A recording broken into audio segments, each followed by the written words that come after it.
Hey guys, and welcome to my lava flow mining guide. In this video I'm going to show you how to effectively use this area to gain good mining experience and mainly to how to get the golden mining suit. So in my opinion, this is definitely one of the better mining areas in RuneScape because it offers the ability to go AFK when you're mining and you don't have to click on a rock every single time. So without further ado, let's get started. So in order to use this area, you must have completed quite a few of the quests from this dwarf storyline, mainly being the King of the Dwarves quest. So this quest has a requirement of 68 mining, and therefore you need 68 mining to use this area. To get maximum effectiveness of the mining skill in this area, I recommend that you use this place to get from level 68 mining to level 80 mining. And hopefully over the course of that time you will have obtained the full golden mining suit. So here I'm going to show you what you should be wearing to do this activity. So you should be using a dragon pickaxe. Rune is okay, but I really suggest using a dragon one. If you want to receive gems, you should be wearing a ring of wealth and an amulet of glory that has at least one charge on it. So combined, these guys will increase the chance of gems and also offer the chance of getting 2 gems at once. Other than that, it does not matter what you are wearing in any of the other slots until you get the full golden mining suit, which gives you a 2.5% boost in all mining experience gained anywhere in RuneScape. So there's a few items you should be bringing along with you. First off is a hammer, which I have in my tool belt here. And then after that, you should be bringing a summoning familiar that boosts your mining skill. So in my case, I'm going to be using a lava titan, which requires 83 summoning and gives you a plus 10 boost to mining and lasts about 61 minutes. If you don't quite have 83, you can use an obsidian golem, which requires 73 summoning and gives a plus 7 boost to mining and lasts about 55 minutes. If you can't use that one quite yet, you can use a Void Ravager, which is level 34 summoning, gives a plus 1 boost to mining, lasts 27 minutes, or a Desert Worm, which is 18 summoning, gives plus 1 to mining, and lasts for about 19 minutes. So, in my opinion, if you can't use the Obsidian Golem or the Lava Titan, I wouldn't bother with the other 2 familiars below them. And also make sure that you bring summoning potions that will allow you to summon these familiars. Also note, you're not that far from a bank down in Keldagrim, so if you only want to bring 2 or 3, that would be fine. You can just run to a bank, which takes about a minute to get more, as well as a summoning obelisk down there. So if you don't have this kind of stuff, that's all totally fine. Also want to say that you cannot use mining urns in this area, but you can use the stealing creation rewards, such as the pickaxe, this clay pickaxe, which doubles your experience, or the horn that they give you to boost your experience as well. So in order to get to this area, and just in case you forgot, you're going to start at the Granite Exchange. You're going to go over to the west side, over here to this trap door, which is right near the northwest corner. Click here to continue, and you're going to select travel to Keldagrim. There we go, just using the minecart system. So in order to reach a bank, you would run all the way to the north until there was a bridge on the west side, and then the bank would be pretty much just in western Keldagrim. You can also open up your world map to take a look if you don't know where it is. So to get to the lava flow mine, we're going to run all the way to the east side to this quest start icon here, and we're going to enter right here. So here we are. Now that we know how to get here, I'm going to show you a little navigational tip. So this place is divided into 4 channels. So channel A, B, C, and D. And then each channel is divided into 8 different segments. So down here is 1, 2, 3, 4, 5, 6, 7, 8. So going from south to north is 1 to 8. So this is important because when you're mining here, you have to find the one segment that has the highest blockage out of all of them. So the one with 50% is where you want to be mining. That'll give you 100 experience per successful mining attempt. When the flow is at 100%, then you're only going to get 50 experience. And you mine each at the same rate, so you always want to know where the highest blockage is. So now I'm going to show you how you can find that area as fast as possible. So in order to get the maximum experience possible here, we have to know which segment has the highest blockage. So in order to do that as fast as possible, we're going to talk to the foreman Jack here, and he's going to tell us that the block is in channel D. So we can run all the way over to channel D, so we know that this first one's A, and then B, and then C, and then finally D. So when we get over here, we have to figure out which of the 8 segments it's in. So we're going to check the steam gauge, which is going into this lava pool here, and it's going to tell me it's at a flow rate of 60%. So if it's at 60%, then one of these pools has to be the 50% one, and the other one is going to be the 70% one. So let's guess I'm going to go north one and see what happens. So I'm going to check the steam gauge here, and I was right, this is the 50% one. So if I was to go back this way, this one is going to be the 70% gauge. So that means that it's 2 away from the 50%. And then if I was to check this one, it should be at 80%.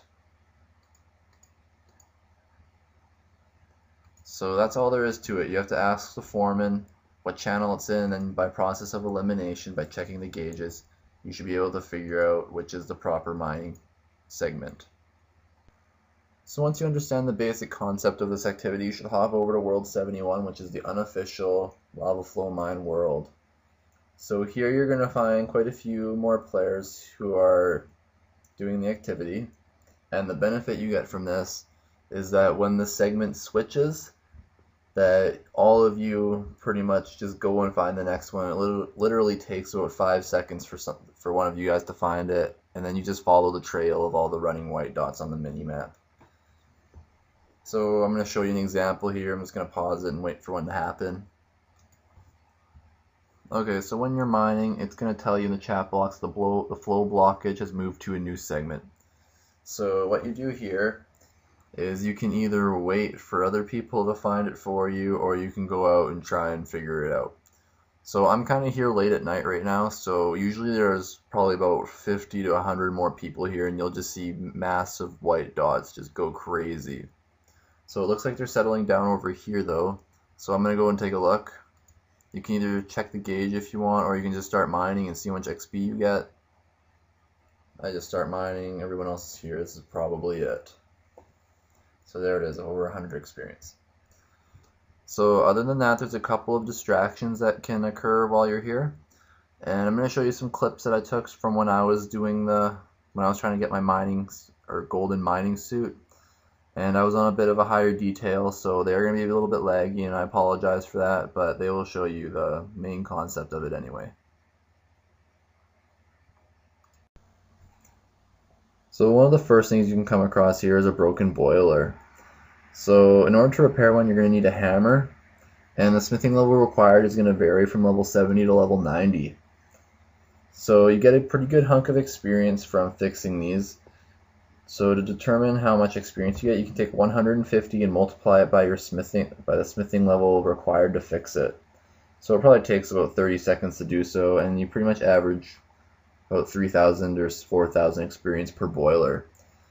This can only happen, on average it happens about every 1 hour and 10 minutes, but it can still happen at any time. It's totally random. That's just an average. So the next distraction here is going to be a lava creature. So they can appear in any of the lava pools throughout this entire area. This one was just kind of fortunate that he appeared right in front of us. So what you want to do is you want to use the left click option to tease it or taunt him. And then you got to do that long enough until a Tazari hero comes and captures him. So there he goes, he just caught him. And once he catches him, everyone in the area gets a 10, or not a 10%, there is no number, but they get an increased chance of finding gems while mining the lava. So the next distraction here is a possessed pickaxe. So on my minimap here, you can see 2 yellow dots chasing each other around here, and that's the only way you can identify it. And so that means one of the pickaxes has become possessed and is trying to flee from the dwarf. So when this happens, you want to go and you're just going to kill the pickaxe. So after you do this, you'll be granted a 10% bonus experience to mining. So here, if you want, you can wear Amulet of Ghostspeak to talk to the dwarven ancestor spirit. and he will tell you a story, but if you don't, he'll just say, ooh, like you did there, and you'll still get the experience. So the next and most important distraction here is the liquid gold nymph. So she is a random event that can occur while you're mining, and she is how you get the golden mining suit. So on average, she appears about every 3 to 5 hours, but the stats that I got, it took me 3 minutes to get the boots. That's just unheard of. And then after that, my total play time was 3 hours and 30 minutes to get the gloves, so that included the 3 minutes from the boots. And then after I finally got my helmet, the total time was 7 hours and 10 minutes.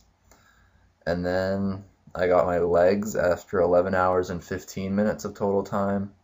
And then 11 hours and 30 minutes I got my body, so only 15 minutes after my legs I got my body. And then literally 2 minutes after my body I got my gilded pickaxe. So those last 3 I got within 15 minutes. Is unbelievable. So on average you should expect to be there for about 15 hours, 20 hours. But some people do it in less than an hour.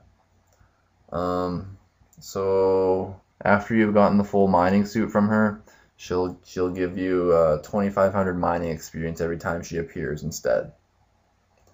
Once you gild your pick, it becomes untradeable. So if you want to remove the gilded effect from it, you can talk to the foreman dwarf, who is just at the entrance to this area. Then he'll get rid of it for you, so then you can trade it again. One cool thing you can do here though is when the nymph appears, you can drop the gold mining piece that she gives you, and then you can talk to her again and she'll give it to you again. So you can do that as many times as you like and obtain multiple pieces. If you have received the entire golden mining suit and Varrock armor, the effects that each of them have will kind of combine into each. So if you're wearing the full golden mining outfit and therefore wearing the golden mining top, you'll have all the abilities, or not all of them, sorry, but you'll have the ability to mine double ores up to the level that your Varrock armor has been unlocked. And you can also receive the 2.5% experience while wearing the Varrock armor top if you're wearing all of the other pieces of the golden mining suit. I hope that made sense. That was kind of a hard thing to describe for me. So we're pretty much done here. Last thing I want to say is that you should only be using this place to get either the full golden mining suit and to get up to level 80 mining. Once you've achieved both of those things, you should start thinking about going to the living rock cavern and mining concentrated gold deposits. The experience there is way better, and it's still AFKable. So that is going to be my next video guide, actually, is the living rock cavern, because I've just got my full golden mining suit and I'm ready to make a big push towards 99 mining. So I'll leave an annotation on the screen, but I'm tired, it's past my bedtime and I want to get out of here. So I'm going to see you guys later.